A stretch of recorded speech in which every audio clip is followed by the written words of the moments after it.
Selamat datang kembali di Bahas Anime. Di video kali ini, kita akan membongkar rahasia paling kelam dan paling mengejutkan dalam dunia One Piece, yaitu kekuatan sebenarnya dari para Gorosei. Selama ini kita mengenal mereka sebagai 5 tetua dunia, pemimpin tertinggi pemerintah dunia, yang duduk dengan tenang di Maria Joa. Tapi siapa sangka para Gorosei ternyata bukan sekadar petinggi politik biasa. Mereka menyimpan kekuatan iblis yang mengerikan, dan semua itu mulai terungkap saat Saturn turun langsung ke Egghead. Kehadiran Saint Jai Garcia Saturn di Pulau Egghead membuka pintu terhadap misteri yang selama ini tersembunyi. Saat dia muncul melalui lingkaran sihir yang menggambarkan simbol misterius di tanah, kita langsung disuguhkan sesuatu yang belum pernah terlihat sebelumnya dalam dunia One Piece. Ini bukan teleportasi biasa. Saturn muncul seperti hasil pemanggilan makhluk dari dimensi lain, lalu tubuhnya berubah.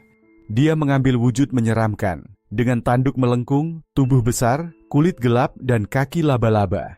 Ini adalah bentuk yang tidak wajar, jauh dari bentuk manusia, dan lebih menyerupai siluet iblis dari legenda. Yang menarik, desain bentuk Saturn ini ternyata memiliki kesamaan dengan berbagai siluet misterius yang sempat diperlihatkan Oda dalam beberapa chapter sebelumnya. Jika kita teliti, semua Gorosei saat ini sudah memiliki siluet bayangan masing-masing yang ditampilkan dalam bentuk gelap dan mengerikan. Siluet-siluet itu menampilkan wujud yang mirip hewan atau makhluk mitologi. Ini membuat para penggemar berspekulasi bahwa masing-masing Gorosei adalah pemilik buah iblis Zoan mitologis yang berkaitan dengan iblis, dewa, atau makhluk kuno dari cerita-cerita gelap dunia. Contohnya, Saturn kemungkinan besar memiliki buah iblis tipe Zoan mitologis model Ushi Oni, yaitu makhluk dalam legenda Jepang yang digambarkan sebagai iblis besar dengan tubuh hewan dan wajah menyeramkan. Lalu ada petunjuk bahwa Gorosei lainnya memiliki kekuatan berbasis makhluk seperti singa bersayap, naga berkepala 3, atau bahkan entitas seperti dewa-dewa dunia bawah. Semua ini makin diperkuat oleh simbol bintang 5 yang mengelilingi mereka, yang dalam banyak budaya dikaitkan dengan kekuatan gaib dan ritual kuno. Tidak hanya wujud fisik, kekuatan para Gorosei juga jauh di atas manusia biasa. Saat Saturn mulai bertindak di Egghead, dia dapat memanipulasi energi misterius yang bisa melumpuhkan bahkan makhluk sekuat Seraphim. Ia juga dapat mengontrol makhluk lain hanya dengan tatapan atau aura kehadirannya.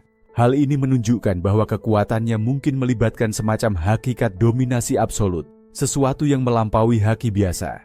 Dan jika Saturn seperti ini, maka bisa kita bayangkan bagaimana mengerikannya kekuatan keempat Gorosei lainnya.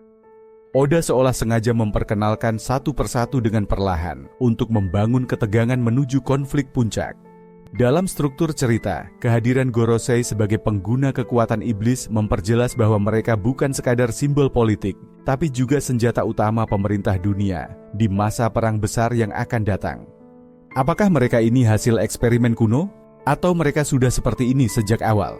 Pertanyaan itu juga membawa kita pada teori menarik tentang kemungkinan bahwa Gorosei adalah makhluk yang juga hidup sejak abad kekosongan. Jika Imu adalah makhluk abadi, maka bisa jadi kelima Gorosei juga berasal dari era yang sama dan diberikan kekuatan terlarang oleh teknologi atau ritual masa lalu.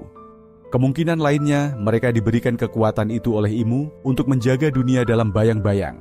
Jika benar, maka kekuatan para Gorosei bukan hanya hasil dari buah iblis, tapi mungkin adalah hasil dari sesuatu yang jauh lebih dalam dan berbahaya seperti kekuatan Void Century yang telah disegel selama 800 tahun. Petunjuk lain bisa kita lihat dari nama mereka. Setiap Gorosei memiliki nama yang tampaknya mengacu pada planet dalam tata surya: Saturn, Mars, Venus, Jupiter, dan Mercury. Ini tidak kebetulan. Penamaan ini mengarah pada asosiasi astrologi dan mitologi Romawi yang dalam sejarah banyak digunakan untuk mengaitkan kekuatan para dewa dan iblis. Bisa jadi, kelima Gorosei mewakili kekuatan yang berasal dari entitas luar dan bukan hanya dari dunia One Piece itu sendiri. Yang menjadi pertanyaan sekarang adalah, jika kelima Gorosei memiliki kekuatan iblis yang luar biasa, siapa yang bisa melawan mereka?